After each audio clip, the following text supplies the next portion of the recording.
military form of government, martial law. I'm real sad about that, but that's what the American people are going to demand. That's the only thing that'll keep them safe. Now, you don't expect him to come out and say, gee, we're going to have a military dictatorship. Militaries throughout history love taking over societies 99% of the time, and America's just been in the exception. No, he's got to introduce it like, gee, shuck, I'm real upset, but it is the only thing that'll keep us safe. The Constitution won't survive a WMD attack. And I said at the time, I said, he is part of the Pentagon's billions in fake news. That's illegal. The General Accounting Office has already ruled that they're paying off reporters and people to go on TV. I said, I bet my bottom dollar Frank's is being paid off. Now they're rolling them out in the news. The camps will be for you when you're starving during the collapse of society, which is what the IMF and World Bank have done to countless third world countries, and their own documents say they want to do it here. They have to fully bankrupt you so they can consolidate everything with the tens of trillions of fiat currency they're holding and hoarding of taxpayer money. And then once the riots start, which they're trying to push, you know, they have Zbigniew Brzezinski on MSNBC, we played that the other day, saying, I'm really worried about these bankers. They're going to cause riots nationwide. Millions and millions of unemployed. People really facing dire straits. And we're going to be having that for some period of time before things hopefully improve. And at the same time, there is this public awareness of this extraordinary wealth that was transferred to a few individuals. And you sort of say to yourself, what's going to happen in this society when these people are without jobs, when their families hurt, when they lose their homes and so forth? As if he isn't one of the engineers of it. See, they know they've got revolution on their hands. They know that we did our job warning the people and exposing what was happening and putting all this information out, and people found out it was true. Here it is. This is from my film, The Road to Tyranny. I have 18 hours of this. I have them training all over the country. I have them teaching police to arrest anybody with a get us out of the UN sticker. This is what's been going on. Here it is. You're damn right, because think about the Christians, okay? Do you accept Jesus Christ as your Lord and Savior? No. What did they do? They took your head off. They beheaded you if you didn't accept Jesus Christ as your Lord and Savior. See, this is reality. Yeah, they're terrorists. But the bottom line is, to them, they are not. When people are passionate about what they believe in, they become a very difficult enemy to beat. Who was the first terrorist organization in the United States? Who? Founding Fathers. You mean Thomas Jefferson? Look at this guy. You know, he's talking about the founding fathers and people that are committed. He's talking about constitutional terrorists. Before that, the cops are so conditioned. They say, who are the terrorists? Who are the first terrorists? The founding fathers. They all know. They all say founding fathers. They've already been taught this many times. He says that's a very difficult enemy to beat. No, you are the enemy when you become an enemy of the Bill of Rights and Constitution and let foreign bankers take us over. Play it again. The guys who we call our founding fathers, George Washington, Mr. Honest, who cut down the cherry tree and admitted it, is the same guy who signed death orders, if you will, on members of the British government, the British Crown, who they wanted to eliminate because politically they had influence in certain pockets of the United States, at that time the 13 colonies, and they wanted to divide and conquer. They may get a whole lot of civilians, and hey, I'm going to be honest with you, okay? If they killed 10,000 civilians tomorrow with a biological agent, that's too bad for them. You see, it was all about Bush was going to do this. No, Bush was a puppet. Just like Nixon and Carter and Reagan and Bush and Clinton and Bush and Obama, they're just puppets, and we always obsess over them, and the media acts like they're running something.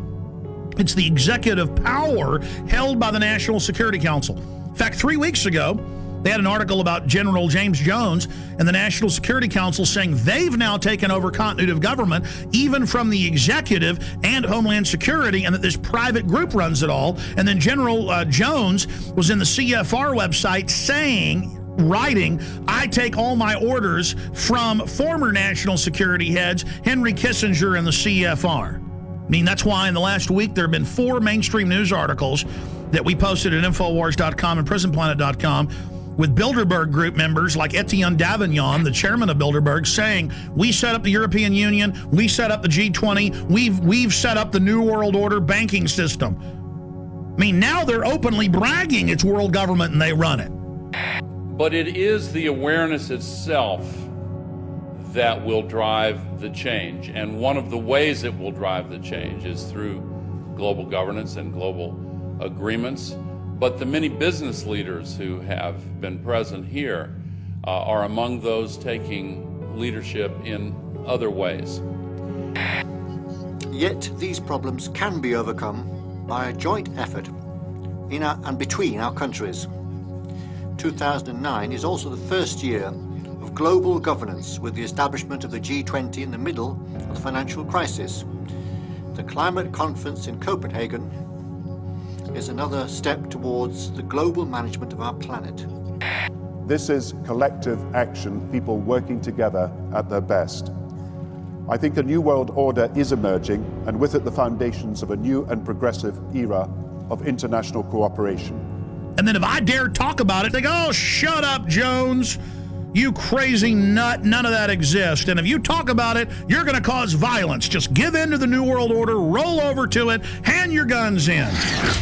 Let's start with the airport adventures, which they now admit are going nationwide with the Viper teams at bus stops, train stops, the streets, shopping malls, random vans, sending you through body scanners, biometrically scanning 360 your naked body. Now, I've seen more in-depth images by the actual companies where they can zoom in on pores. Okay, so they're showing you a low-res image, but totally naked, your family, it's child porn, they don't care. Now, if you take a picture of your 2-year-old daughter in diapers, and this made ABC News and CNN, the children's bottoms weren't even seen, but because the children had towels around them hugging.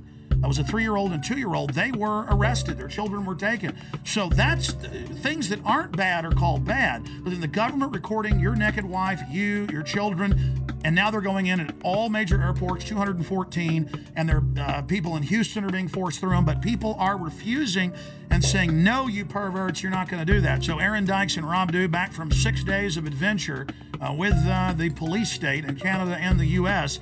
Tell us what happened. Well, I got hit up first. This was in D.C. flying to Detroit. Because you got long hair. You get pulled out every time. Some kind of Al-Qaeda. But Aaron was already through security, and I walked through, and they go, oh, sir, can you step in here? And I said, so what's that? And they said, oh, this is our RFID scanner. And I said, no, I'm not going in there. And what do you mean? And I said, I'm not going in there. I said, I don't agree with that. And they said, oh, well, it's voluntary. I said, well, good, I'm not doing it. Yeah, but so that's like SeaWorld made you thumbprint at first. It was voluntary. Now it's mandatory. It's like dog training. Passengers describe a terror attack and the arrest of a suspect who tried to blow up a plane as it landed at Metro Airport. We heard a loud pop, then a bit of a smoke. Sounded first like a balloon being popped. All of a sudden, heard some screams, and flight attendants ran up and down the aisles, and everything's crazy. People are screaming. There's fire on the plane. So there was a lady shouting back, and she was saying things like, what are you doing? What are you doing? And at that moment, I was sure I was going to die. And we're learning tonight more about the suspect. Let's get to Fox News' Andrea Isom. She begins our team coverage. She is live at Metropolitan Airport. Andrea? As the hours go on, you are right. We are learning more about the suspect, and quite frankly, the details are chilling. The man, the menace, 23-year-old Abdul Mudala of Nigeria. Mudala's despicable actions were all on Al-Qaeda's behalf. Sources telling Fox News his instructions were to blow up the plane over U.S. soil. The intelligence community knew about Umar Farouk Abdulmutallab weeks ago and failed to spread word that would have put him on the no-fly list. The father of the suspect in the Christmas incident warned U.S. officials in Africa about his son's extremist views. That a report was prepared and it was sent on to the CIA in Langley, Virginia, CIA headquarters, but it was not disseminated to the wider intelligence community. Obviously, when you have a father coming in and talking to the embassy about a son who's radicalized, gives the embassy the passport number, the first thing you would think is a very fast effort to see if the person's got a visa and suspend the visa. One of the things you don't know about is the number of people that we have turned away because their name has been on the watch list or on the no-fly list. Only my mom could, but not me and my dad, because both me and my dad are on the watch list. Tough to believe, but 8 years later, we are still talking about connecting the dots and a failure to communicate. call for immediate reviews on how this guy got on the plane and how he was able to get some explosives on the plane. So we got a while to go. This is a controlled patsy. Facts are facts. You can have your own opinions, but you can't